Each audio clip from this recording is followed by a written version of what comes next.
You're listening to XVGM Radio.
Welcome to XVGM Radio, where the bits keep coming. I'm Justin. And I'm Mike. And this is episode 122. Lethal Enforcers, same song, different system. That's right. Today we are tackling the Lethal Enforcers series minus the third game. And well, you know, there's we can talk about that a little bit. Yeah. Because is it really? Yeah, it's more of a renamed game that they brought over, reskinned that they brought overseas. But anyways, we're tackling the Lethal Enforcers franchise. Konami's light gun shoot 'em up franchise was very controversial back in the mid-90s, early to mid-90s. What game wasn't? It's true. But we wanted to talk about the music because I didn't realize this until, maybe about a half a year ago or a year ago, that there were so many different versions of both Lethal Enforcers and Lethal Enforcers 2. You've got the arcade version, the Genesis, the Super NES, the Sega CD, for all the different versions. And then there's also a PlayStation 1 version, which also has its own arranged soundtrack. Yep. So we got a lot to talk about. We've got these two tracks, which we just played, which was the arcade version of the first Lethal Enforcers game, which came out in 1994. That's the first track you heard, which was Rolling Bad Guys Stage 1, and that was by Kenichiro Fukui. And the second track that you heard was the Genesis version, same name, Rolling Bad Guys Stage 1, same composer as well. Yeah. So what we're going to do today is we're going to compare a couple versions of these various songs from both Lethal Enforcers 1 and 2, talk about them, talk about what we think about them, and of course, as always, talk about the games. Yeah, and our experience with it, because we played a bit of it the last time we hung out, and it was a good time. Yeah. Frustrating, but good. Yeah, good time. It was a lot of fun.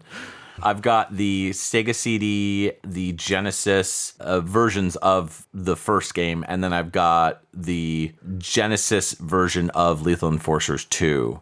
So we kind of sat down and played those, and it was a lot of fun. I don't have the Super NES version, but I mean, it's pretty much the same game, right? And if anything, watered down because they, the SNES made publishers back then get rid of things like blood and all that other stuff. So yeah, true.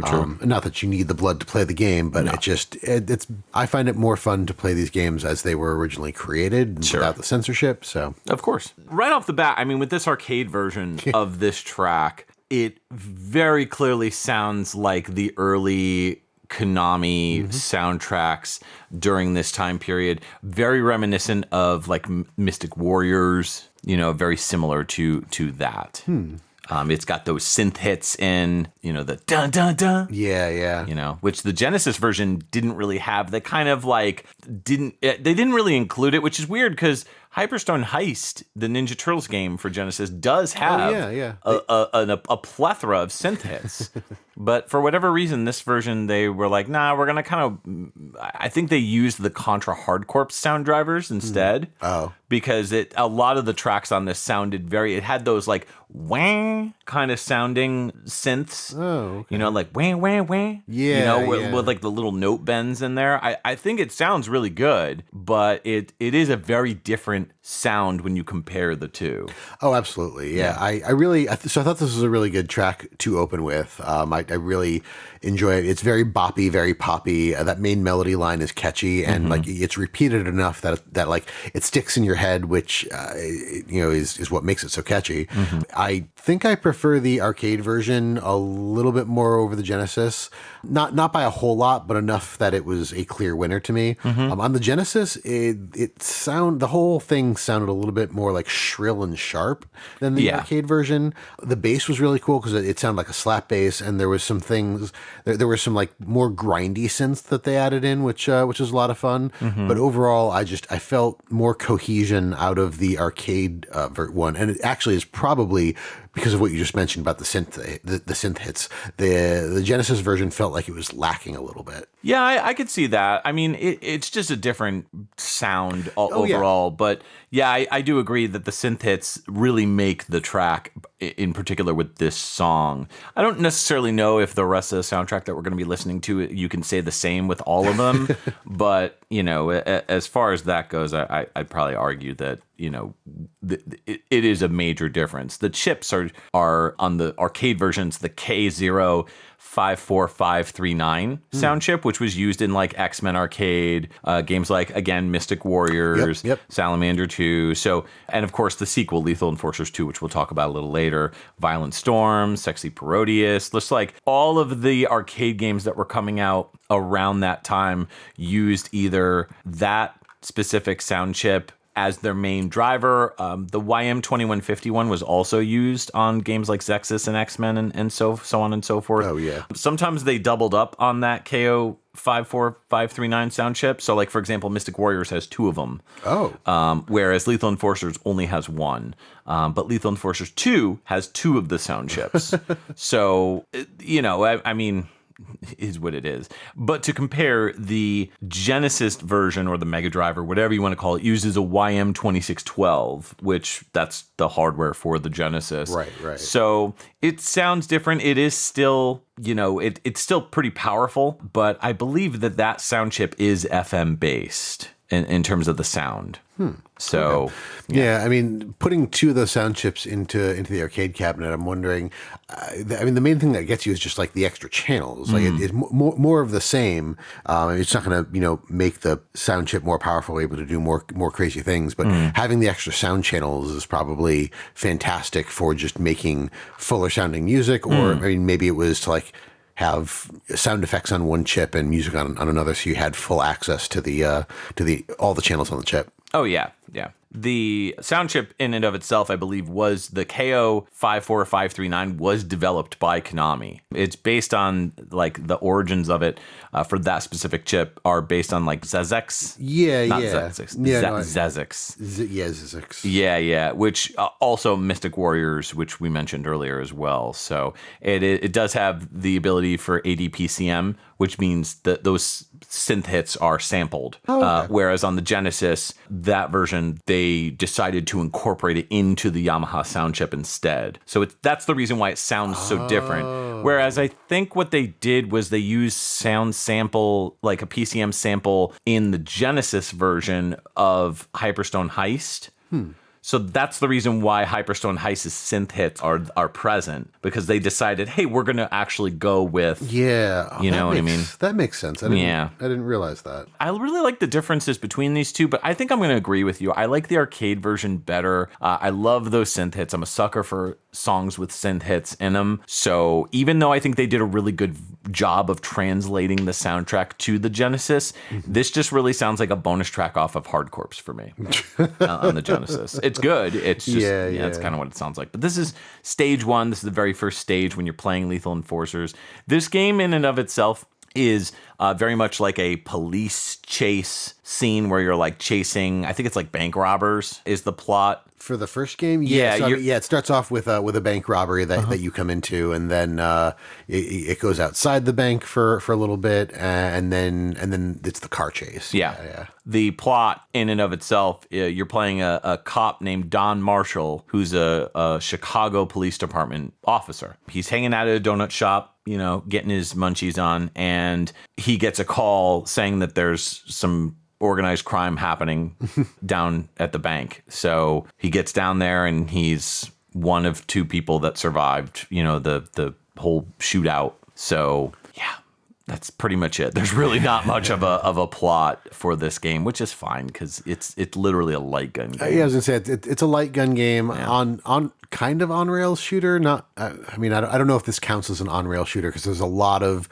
what's the word? There's a lot of side scrolling movement. Yeah. So like on rail shooters, I think of like House of the Dead, where you are constantly moving forward, as opposed to this one where you're basically moving from the left to the right. Yeah, the camera in and of itself is stationary in the sense, aside from like levels like the car chase level or the car chase scene where you're passing millions upon millions of rubber stamp companies. Well, that's in 2, isn't it? That's the first one. The first one is the rubber stamp companies. Oh, yeah. Okay. That wouldn't make sense in the second one because it's a Western. Yeah, well, but that would be really funny if you were passing national rubber stamp companies in the old Wild West. Yeah, no, the scene I'm thinking of too, like there isn't. It's not a chase. It's stationary because it's the wagon. The chase is later, and that's actually more of an on rails thing because that's constantly going forward. I think. Right. Yeah, in the first game, no, it's in the stagecoach too. Yeah, right. They're pretty much the same type of level. Yeah. I don't know if I'd consider that on rails. I do agree with you that on rails to me is more like House of the Dead style for a light gun, whereas this is more like stationary. Most of the places that you're going to, it's like a frame by frame thing. So you're in the shot, you have to shoot and shoot and shoot, and when you're done, it moves. It moves to the next scene on its own without actual movement. It's more like there's no actual. No, the camera pans. At least in the bank, I don't remember how many scenes there are before you get outside. Yeah, it pans from left to right, and it's basically like one screen over. Okay, and then you do it again. It does like 3 or 4 times. Yeah, that's an interesting point. Maybe it is considered an on rails that's light gun game. I don't know. It's a good question for everybody listening. Yes. Are you familiar with the game, and do you consider this on rails? Because going back to what I was saying, I don't think this, to me, this doesn't feel like an on-rails shooter because on-rails shooter is constantly moving forward. And this is, like you said, very stationary and then move to the left, move to the right, stationary, move to the right. Right. Yeah. All right. Let's get into our first official pick. So I picked from the Super NES version of Lethal Enforcers 1, which came out in 1994, Dead or Alive Boss Theme is the name of the track. The arranger on this version is Harumi Ueko. And when we come back briefly, we'll introduce the next track, which is the same song by a different composer.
was Lethal Enforcers on the Super NES, and that was the Dead or Alive boss theme that we just heard by Harumi Ueko, who is the arranger on the original, which was done by Kenichiro Fukui.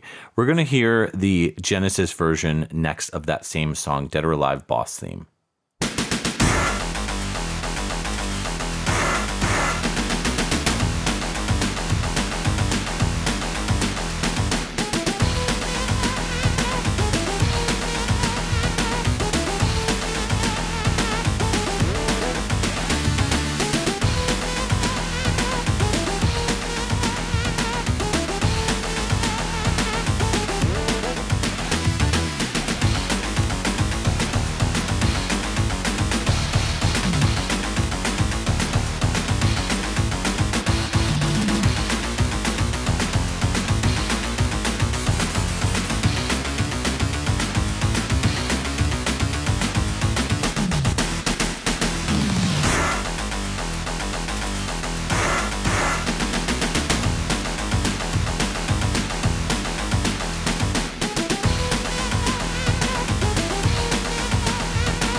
All right, welcome back. That was the Dead or Alive boss theme on the Genesis version of Lethal Enforcers, the 1994 release, and it was originally composed by Kenichiro Fukui.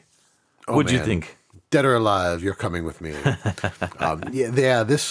Both versions were a lot of fun. Yeah. The SNES one just felt so classic to me. As soon as I heard that guitar sound, I was like, yes, this is definitely an NES. Very NES. So Nintendo, much wow. You mean Super NES? Yes, that is exactly what I meant. Yeah. You want to redo that? Not at all. I think we should just keep that, and people know that I'm talking about the SNES. I just sometimes forget the first S. You forget the Super. I forget the Super. It was very cool, very nostalgic, despite the fact that I've never actually heard the song before. Yeah. But there's just a lot of elements there. Unsurprisingly, this song reminds me a lot of TMNT. I get Shredder boss fight out of this. There's even one point, it's not the Turtles theme at all, but there was one point that I shouted to you, Turtle Power. Yeah. Just because of the way that the phrase went. Right. So it was a lot of fun. But then the Genesis version came on. Yes. And I was like, ooh, I like this a bit better. Yeah. The guitar sound is different, but there's something about it that really just drew me in. Mm-hmm. And then on top of that, you throw in the stereo effects, which if they were there in the SNES version, I did not notice them. No. They were definitely noticeable in the Genesis version. Yeah, I agree. This song on the Genesis so far, top of my list. Yeah. I will say there's parts of this I like better on the Super Nintendo, and there's parts of this I think are worse. That main guitar riff, the it's so it's like the sample's getting slightly cut off. Oh yeah, because it's like MIDI, so it's just like it doesn't sound good to me. It's very rough sounding. Konami, I don't know. To me, Konami's guitar work, when they try to improvise guitar sounds on Super NES, it just almost never sounds good to me. They've always done a better job at not doing guitar. If they do, I mean, if you want good SNES guitar, you go to Capcom. Exactly. But I will say, for sure, having been someone who grew up more with an SNES than a Genesis, in any way, shape, or form, I never really had that thought or that feeling because Turtles in Time and a number of the other songs where Konami does guitar. It definitely wasn't as good as Capcom per se, but I never found anything bad about it. It was just like, that's just how Konami games sound, and not like, oh, that's just how they sound. Oh, right. That was just like what I know a Konami game sounds like, and if I'm playing a Konami game that's going to be like rockin', I know there's going to be that guitar sound in there. Right. So it never really hit me that like it sounded bad. Like what you describe is absolutely accurate. It just my brain never disliked it, I guess. Right. It's, and it's strange because the rest of the song on the Super NES is great. I love those synth hits. I love all the TMNT, Turtles in Time elements that are kind of shining through here. So I very much like this track. And as the track kind of progressed and those drums hit so hard in that middle part, when you've got the cymbal crashes and everything, it just sounds super rockin', and it really kind of sounds like something that you would hear like from like a 70s hard rock band, that was the vibe that I was getting. So it sounded great overall. It's just, I think it's the beginning with that lead guitar that it just sounds like almost like palm muted. It's weird. No, actually, you're right. Like there's something about it that sounded a little bit like muddy. Yeah, it sounded off. Yeah. But the Genesis version, like, oh my God. First off, it's slower. The Super Nintendo version is way faster than the Genesis version. The Genesis version, they slowed it down, gave it a lot more chug. Instead of like they've slowed it like they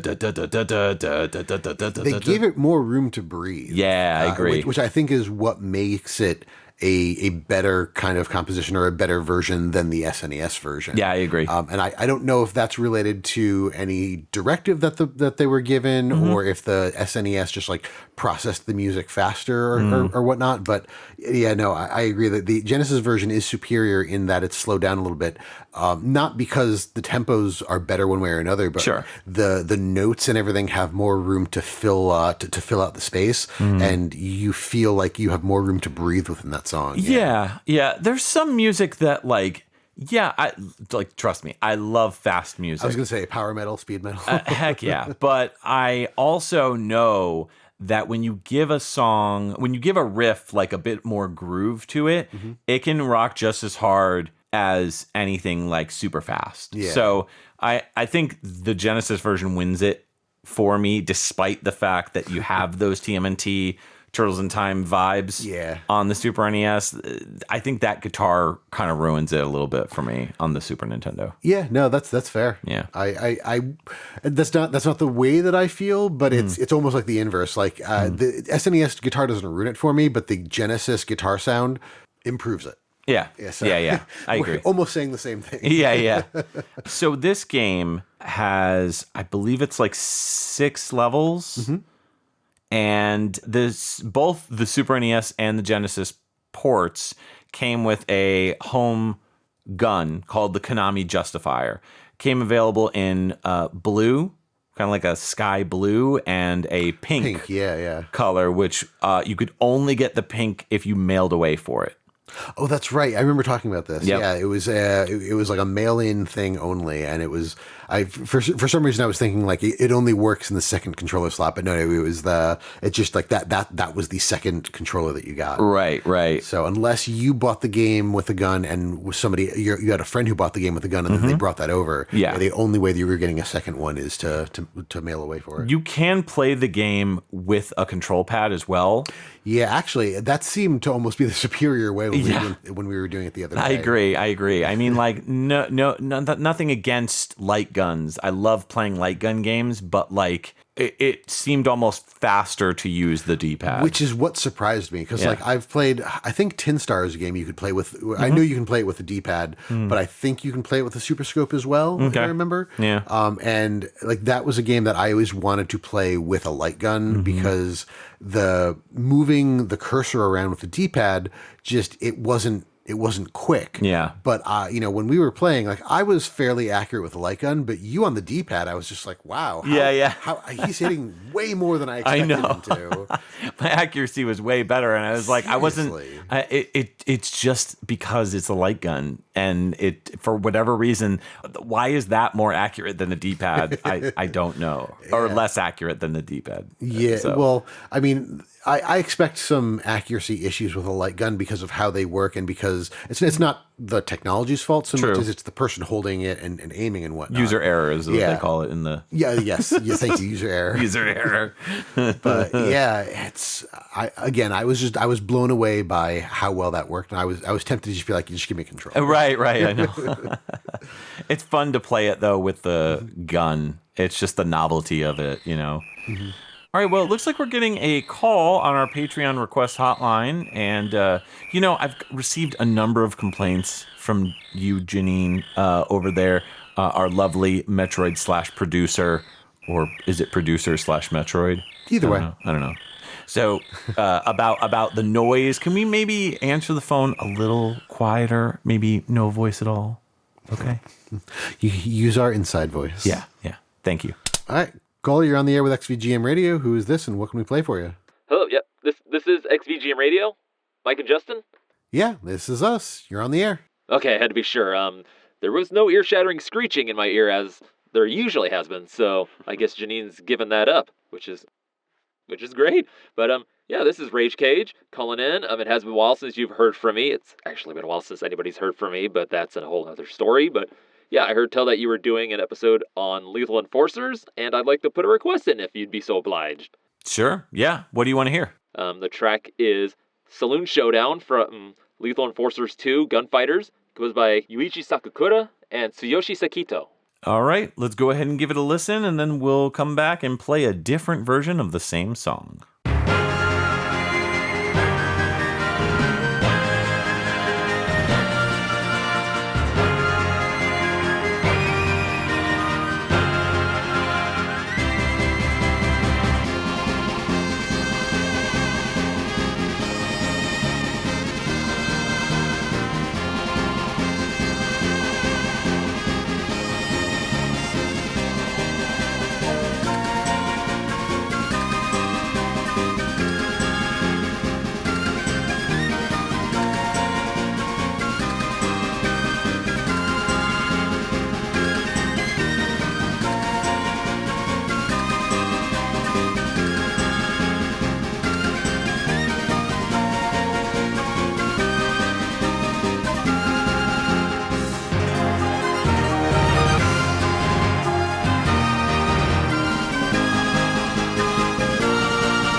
All right, that was Lethal Enforcers 2 Gunfighters, as requested by Rage Cage. That was the arcade version, which came out in 94.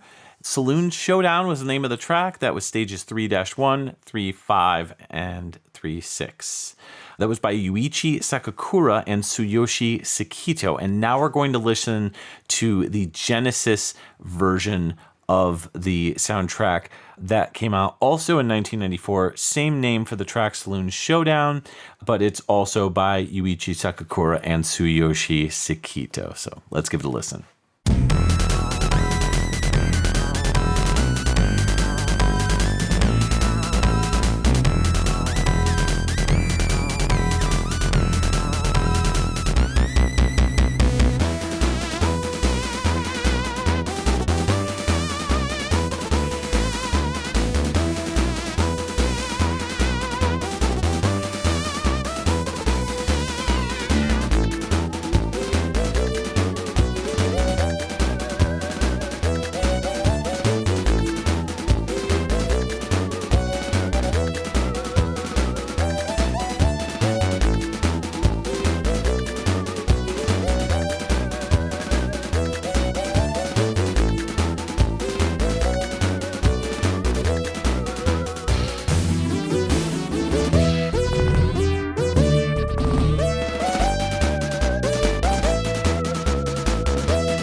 All right, welcome back. That was Lethal Enforcers 2 Gunfighters on the Sega Genesis. And right before that, we listened to the arcade version of Saloon Showdown. Man, I gotta say, this one has me a little bit more torn on that Really? Genesis version. Yes. I gotta say, I think I prefer the arcade version. We are in agreement there. Yeah. Again, I do like both. Yes, agreed. There are some really cool things that I like about the Genesis version. You get that laser synth going on, which is totally out of place in this Western, but I still love it. Yeah. It feels like there's a lot more going on in the Genesis version. Like they've got some more stereo sound effects, some things only happening in the right ear, some things bouncing between them. And it feels like there's a couple like shifts in the song that just, it makes it feel like there's more going on. It's a little bit busier. But that arcade version, I mean, It just sounds so much more rich and full. it does. Yeah. It also sounds a lot more, I hesitate to say Red Book audio because I don't think it is, but like the castanets, the flute, the timpani drums, the percussion all sound real to me. The other stuff sounds like MIDI, like those vocals. I enjoy those vocals, but they are very clearly MIDI vocals. Yeah. As well as a lot of the other instruments, which again, it's nothing against the song, but it's interesting to me how certain instruments can sound more realistic while other ones are just like, no, these are absolutely synthesizers. Yeah. But yeah, because of how much more rich and flavorful the arcade version Delicious. sounds, I completely agree. The arcade version just edges out the Genesis version. Yeah, I mean, I do like the Genesis version, and I like aspects of it. I really like the beginning with the kind of galloping sounds Yeah. that kind of come across there. I also really dig the Taco Bell bong noise that you got in the Genesis version, the bong, but it's clearly cut off. But that was great. But then, I don't know, it just gets really kind of stagnant and kind of loses a lot of the oomph that the arcade version has. It just sounds so much more vibrant, so much more exciting. And it really kind of fits the motif a little bit more, despite the fact that there's elements of it that kind of twist it into like an Asian kind of sound. You know what I mean? Yeah, like yeah. as I was listening, like it very clearly was Western themed, and then like later in the track, it kind of turns a corner to almost be a little bit Japanese sounding, like traditional Japanese music, before it cuts back to the Western vibes. So I thought that was kind of neat. Yeah, no, that's interesting. Yeah. I'm trying to think. Wasn't there a movie that was like samurais in the West, or maybe it was cowboys in feudal Japan? There's been a lot of games and movies and stuff like. I mean, Games. I mean, there was movies like Yojimbo. Oh yeah, You know, stuff like that. I'd say as far as games go, there's a PS2 game called like Samurai Western, I think. Oh, there's a PS1 game called Rising Zan that you found for me. It was a game that I had when I was a kid, and I was on the lookout for it, and you found that like a Congo or something. Yeah. Which is, he is an American cowboy, or is it the other way around? I can't remember. He uses a gun and a katana, though. Right. And there's trains, and it's very Western. Yeah. But it's just it's one of those things, like there's something in my mind about that kind of scenario or that trope, and I'm sure it's been done a bunch of times, but Samurai Champloo. Samurai Champloo is more of a samurai thing. There is a little bit of There's like a Western There's motif. a little bit of Western element, but it's more hip hop elements that are added into an Edo period samurai story. Yeah.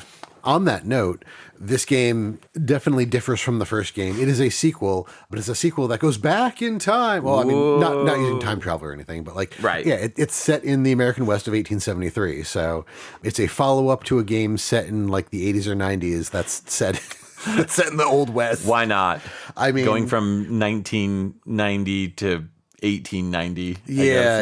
I mean, this is perfect for a light gun game. Like I agree. I feel like there are a number of Western themed light gun games. I mean, I mentioned Tin Star earlier. Yeah, there's a more recent game that came out for the Wii called I think Gunslingers. Oh yeah. And same thing. That's a neat little light gun style, shooter. Yeah. And it's all Western themed. Pretty good too. Pretty fun game. Yeah. I have distinct memory of the line, "You'll never take me alive, Sheriff." Yeah. Being said over and over. We were just like, all right, I think we get the point. You're never going to take him alive because he dies. Every time. But he's the national rubber stamp company of this game. Oh my God, it is. Absolutely. Yeah. Aside from that, the game itself is very, very similar. Like, it's got the same kind of setup. 3 to 5 life units, depending on how you're playing it. This game has 5 stages. So it starts out with a bank robbery, just like the first game. And then there's the stage holdup, saloon showdown, the train robbery, and then the hideout.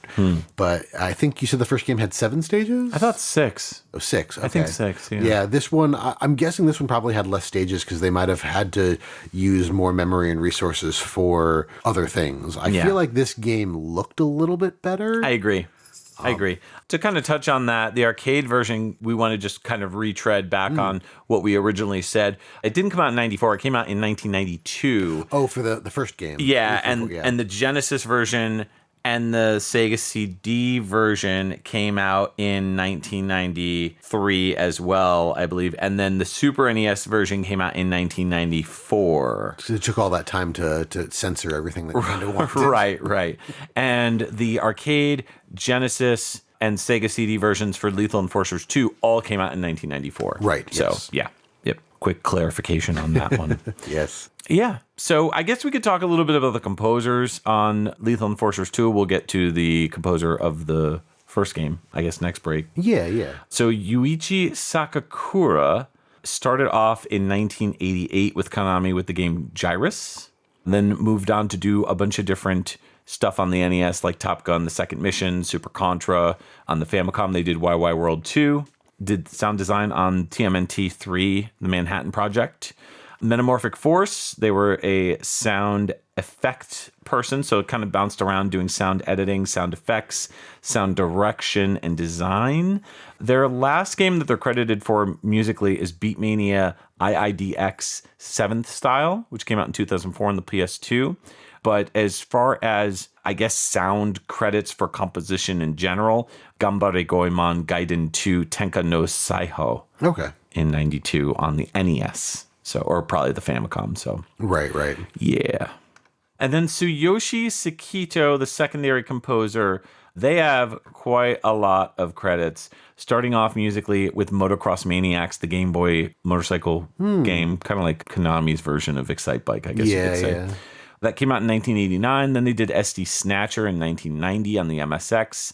They did a lot of kind of bouncing around between the MSX, the Game Boy, and the Sega Genesis when they did Buster's Hidden Treasure, the Tiny Toons game for the Genesis. And then they jump ahead quite a bit. They're credited for Brave Fencer Musashi on the PS1? In 98. They did the composition. Yeah, so they jumped ship to Square Enix or Squaresoft at that time. Right. Doing games like Chocobo Dungeon 2, Front Mission on the Wonder Swan Color, doing the GBA Dice de Chocobo. So, yeah, they kind of bounced all over the place doing a bunch of different games, doing music and arrangement on the PSP for the third birthday, which was technically the third Parasite Eve game.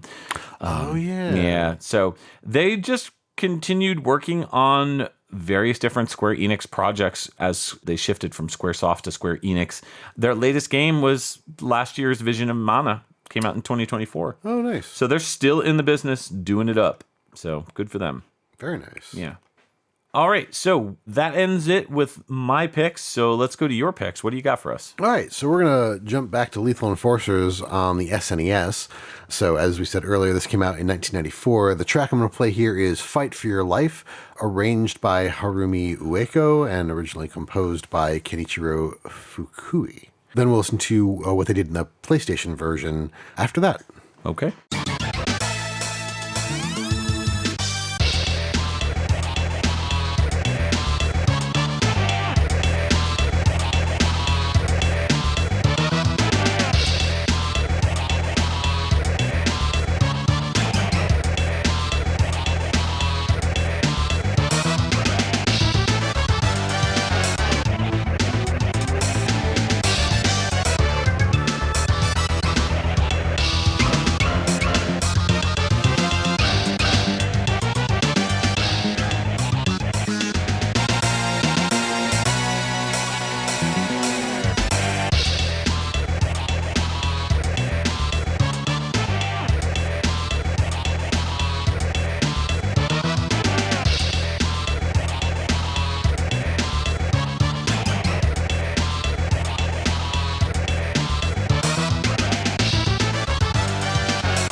All right, that was the SNES version of Fight for Your Life from Lethal Enforcers in 1994, the composer being Kenichiro Fukui and the arranger Harumi Ueko. Now we're going to hear Fight for Your Life stages 3-3 and 5-1 from the PS1 release of Lethal Enforcers 1 and 2, and this was arranged and composed by Eric Prisby, Jun Funahashi, and of course Kenichiro Fukui.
All right, and that was Fight for Your Life, stages 3-3 and 5-1 from the PS1 release of Lethal Enforcers. That came out in 1997, and the original composer on that was Kenichiro Fukui, and these tracks were arranged by Eric Prisby and Jun Funahashi. And just to note to everyone listening at home, Lethal Enforcers 1 and 2 were released as a combo pack, sort of remade for the PlayStation. So that's the version that we're talking about here. It kind of got a bit of a remake as things looked a little different, and they actually looked a bit better on the PlayStation. Visually, the digitized sprites were changed so that they moved more realistically, kind of using the same engine that like Mortal Kombat used, I believe. Right. Yeah, very similar. Yeah. Anyways, the songs, what did you think? Yeah, so, I mean, I picked them because I enjoyed them. The SNES one I thought was actually pretty good. Again, I mean, we've talked about the guitar on the SNES when Konami composes, and it does have those same qualities there, but I really enjoyed what they were doing. It felt very rocking, and then the PlayStation version just like took it to a whole new place. I liked all the instruments sounded a bit richer. There were some high notes and sounds in there that didn't really come through in the SNES version that really kind of made me perk up a bit as they came on, like, oh, you know, this is the same song, same melody and everything, but there's something different. There's something extra here. And I really enjoyed the PlayStation version. I gotta say, I disagree. I think the Super NES version's better here. Really? Yeah. The guitar sound here is a little less strained, you know, in the beginning. And I think that it's just got a bigger punch to it. You know, the Super NES version's tighter, it's stronger sounding. The PlayStation 1 sound, you know, it's Red Book audio. So, not that I dislike Red Book audio, I like it, but I think that this song sounds better on the Super NES than on the PS1. At least in terms of the vibe and the strength of the song itself. I kind of felt like the PlayStation 1 version, even though there were elements that were introduced that, as you said, kind of weren't present in the Super NES version, I think that the greater strength and punch of that Super NES sound, the drums being so much more punchier, you know, having those synth hits in, I think that the Super NES version to me sounded a little better. Yeah, okay. I enjoyed listening to it more than the PlayStation version. Yeah, no, that's fair. We've agreed on, I think, pretty much all which version is better up until now. Yeah. And that's okay. Like, I actually prefer the fact that we're not saying the same thing for the entire episode. 100%. Like, yeah, no, that's an interesting take. And while I don't disagree, I enjoyed the PlayStation version more than the SNES. Cool. Again, as with every other comparison we've had here, I think both of them are really good. Agreed. Yeah, they're both great. I haven't really played much of the first game on either system. I only have them for the Genesis and the Sega CD, so I don't really know how they play in and of itself. I will say the Super NES version supposedly has better graphics than the Genesis version, but like in terms of the colors and everything being more vibrant and whatnot. But ultimately, it's a botched version because they removed all of the blood. Yeah, it got censored. Yeah, this version of the game received a lot of controversy, specifically the Genesis and the arcade versions, and just Konami's The Justifier gun. Right. In and of it itself. looked like a 6-shooter and looked like a real gun, just painted blue or pink. Yep. Which is funny because, I mean, there were so many toy guns at the time that that's what they were. But, you know, now you have a toy gun that you can point at something and get a reaction from something in a game. So, yeah, I mean, there was a lot of uproar about all types of violent games in the 90s. I mean, Mortal Kombat was up there.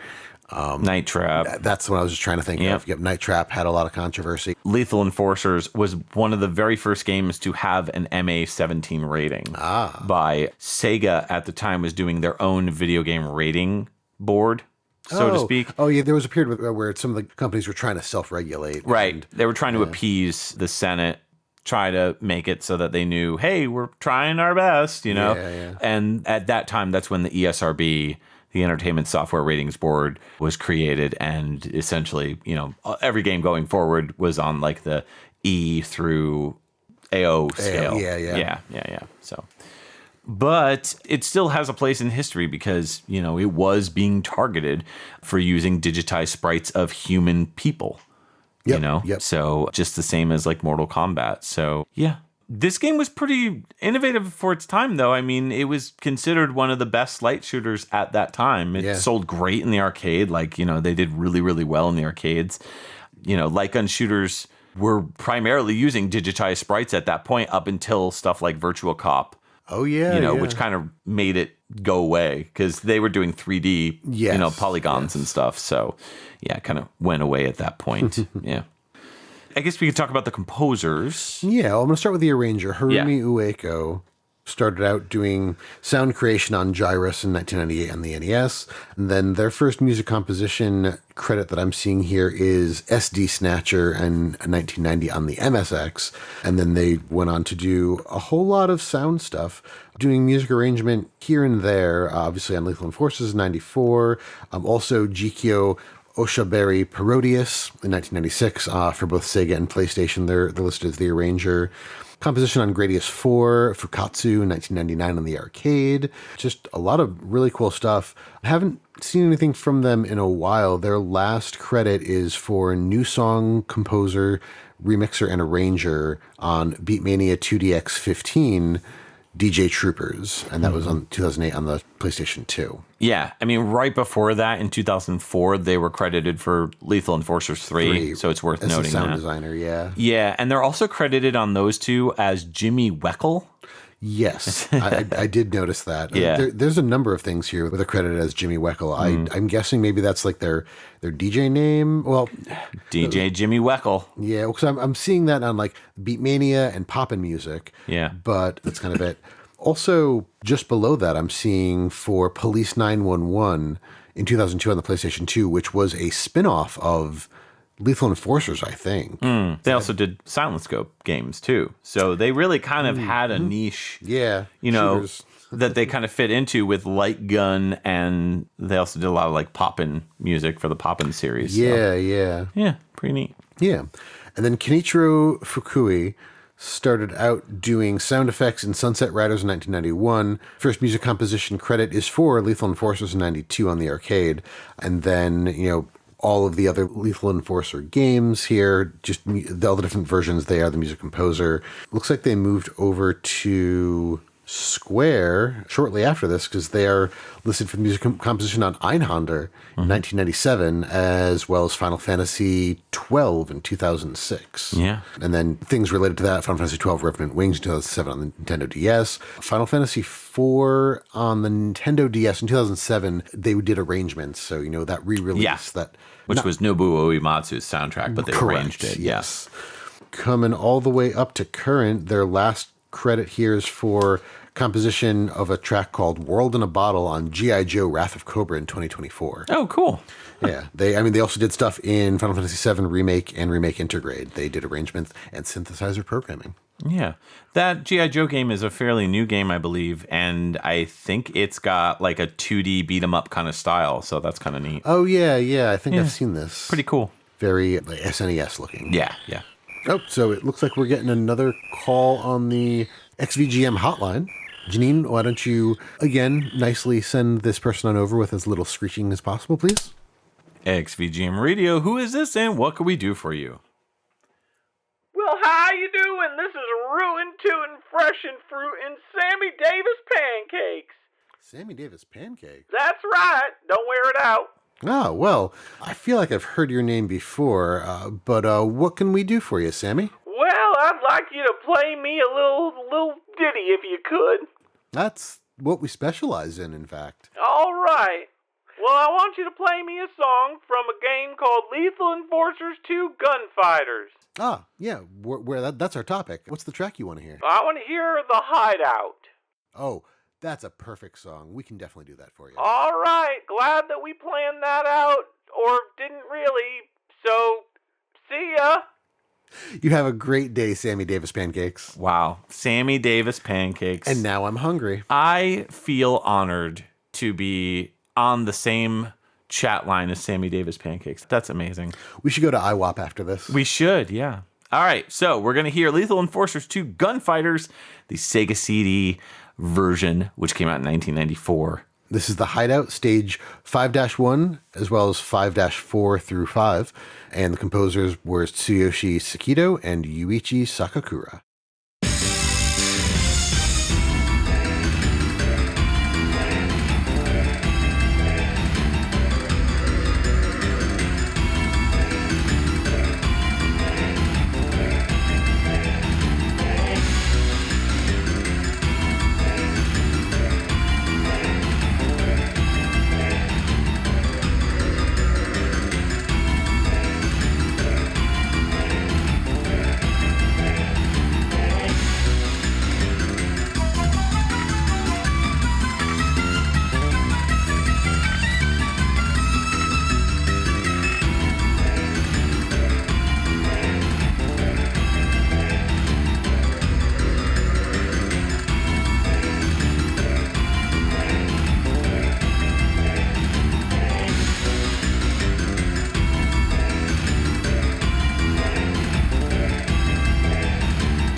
right, you just heard the Sega CD version of The Hideout, Stage 5-1 and 5-4 through 5 from Lethal Enforcers 2 Gunfighters, which came out in 1994 and was composed by Tsuyoshi Sekito and Yuichi Sakakura. Now you're going to hear the Genesis version of the same song with the same name from the same game with the same composers. Go.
When you come looking for pancakes, do you also want to pound some ale at the saloon, get frisky with the waitstaff, get tossed across a bar, and have a good old-fashioned shootout? Well, then you came to the right place, partner. I'm rootin', tootin', freshin' fruitin' Sammy Davis Pancakes, owner and proprietor of the International Western House of Pancakes. We like to shorten that with what them fancy city folks call an acronym, IWOP.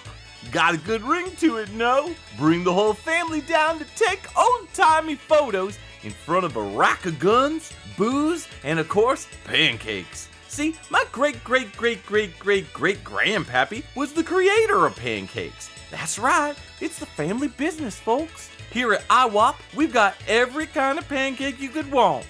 Pepper jack cheese and whiskey pancakes? Sure enough. Bacon stuffed gunpowder dusted? You bet you're sweet bippy. Or how about syphilis and strawberry? Yeehaw, you're darn tootin'. So come on down to the International Western House of Pancakes and be sure to come packing not only your guns, but your appetite.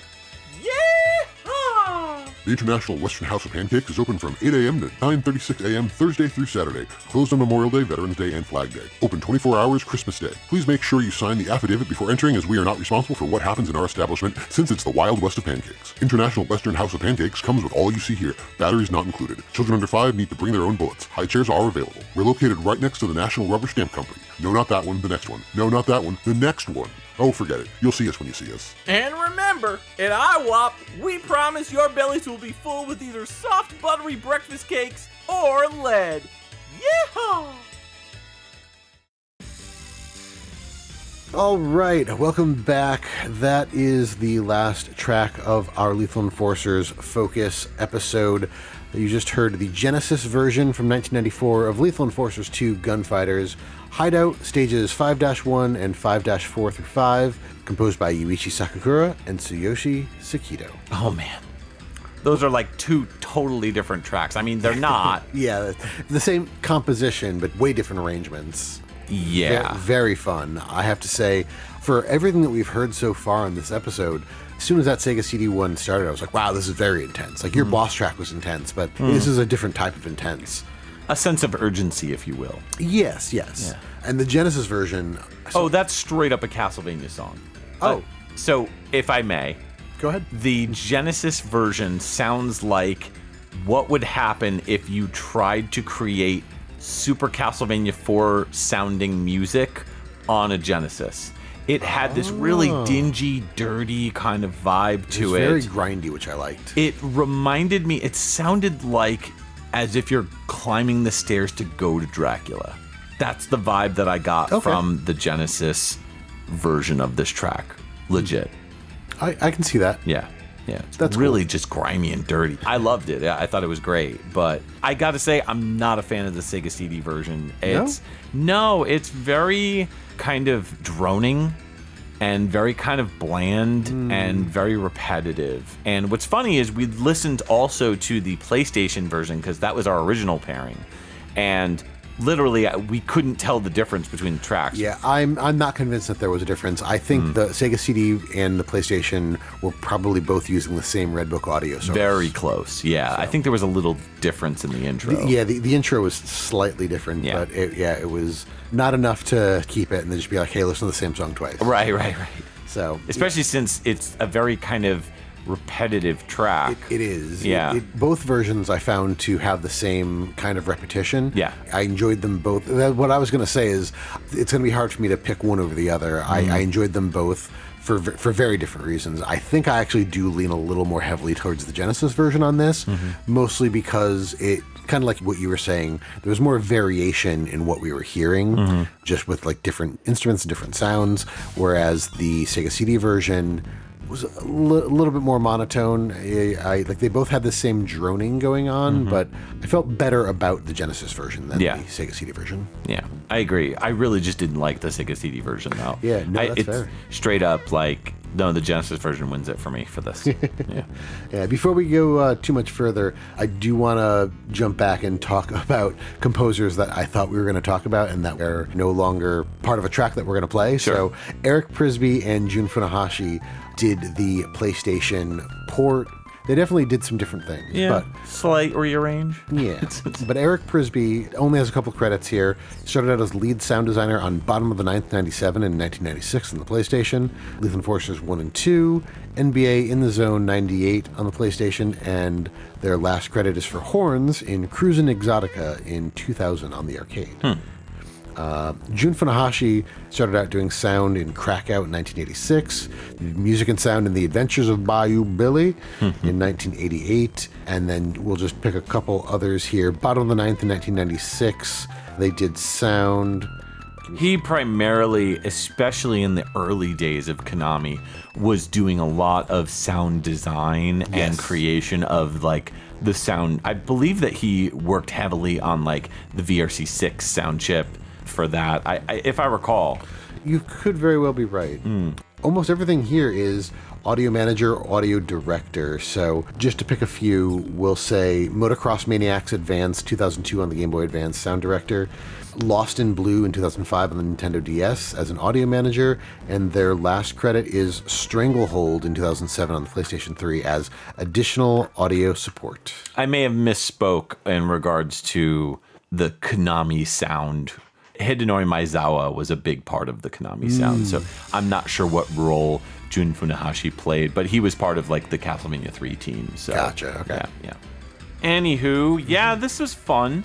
I really enjoyed kind of going back and forth on some of these tracks, kind of comparing them. That was kind of the whole reason why I wanted to do this episode, is because there's so much variety and difference in these soundtracks, but they're all great as a whole. So it was really cool to sit and kind of listen and vibe out to the different versions. Yeah. No, I enjoyed a lot of the stuff. And again, having played the games a little bit with you, that was fun. And then getting to hear some of the tracks in a medium that we didn't get to experience them in, it was really cool. Like, it kind of makes me want to track down arcade cabinets. Not like I'm going to buy them, but like, I'd love to find a place that had the arcade version of Lethal Enforcers 1 and 2. Oh, that'd be fun. Yeah, the music on a lot of it I found to be really enjoyable, and I'm curious how well it plays in the arcade. I know how it plays in the Genesis. Yes. Yeah. What was your favorite pick? Because now is the time when we pick our favorite tracks. Yeah, I really liked Rage Cage's pick. I thought Saloon Showdown was a heck of a lot of fun. Your Dead or Alive track, I think I had said that the Genesis version kind of surprised me, and I liked it over the SNES version. And I think that's probably my pick, the Genesis version of Dead or Alive boss theme. Me too. But it was just... Yeah. It's the one that I keep going back to is the thing. And I mean, that's a sign. Yeah, I did really like that. I also really like your Lethal Enforcers 2 Gunfighters, the final track that we just played, the Genesis Hideout version that kind of sounds like a Castlevania song. You mean Sammy Davis Pancakes' pick? Yes. Yeah. Well, no, technically it was because we had to switch the secondary picks. Yeah. So so the comparison. He track. picked the Sega CD version. Yes. We picked the Genesis version. So I do like your Genesis version of that. That was great too. Yeah. Nice. What are your favorite picks, listeners? Let us know on our various social medias. So we'd like to take a moment to thank our Patreon patrons, without whom this show's continued improvement would be impossible.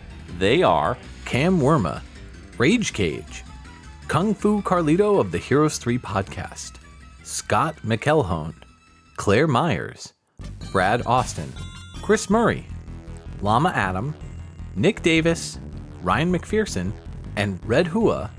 If you would like to become a patron, you can sign up at patreon.com/XVGM Radio. There you can see the different tiers as well. Just $1 gets you a thank you at the end of the show and access to our monthly live shows.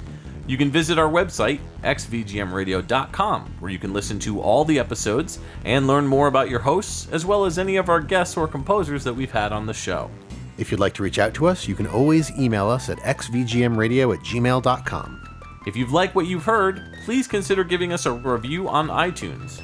You can join our Facebook group and chat with other VGM lovers at facebook.com/groups/xvgmradio, where we talk about everything from current game news to sharing awesome VGM tracks or just talking about the podcast itself.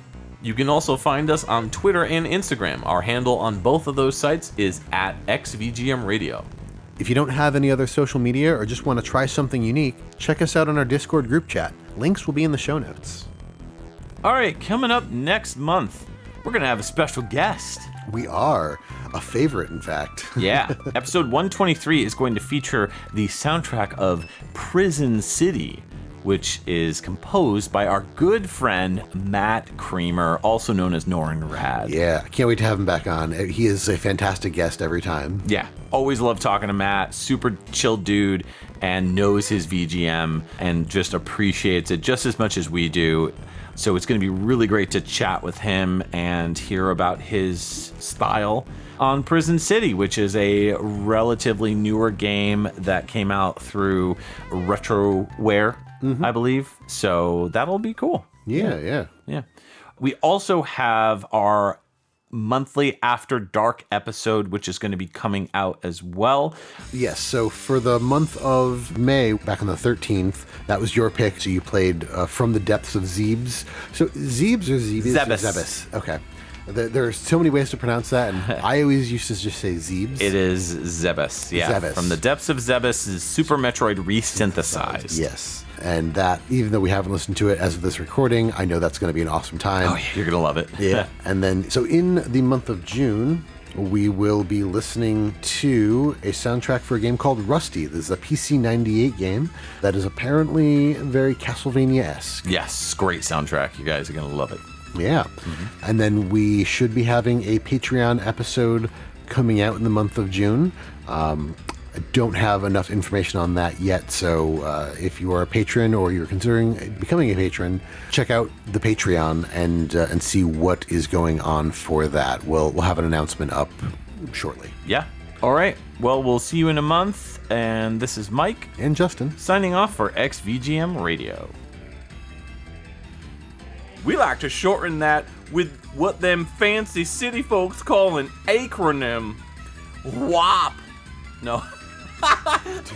WAP. That's a slur. Whoops. I missed the I. You absolutely did. Wow. Okay. And instead just insulted all of our Italian listeners. I'm so sorry. All right, let's try that again.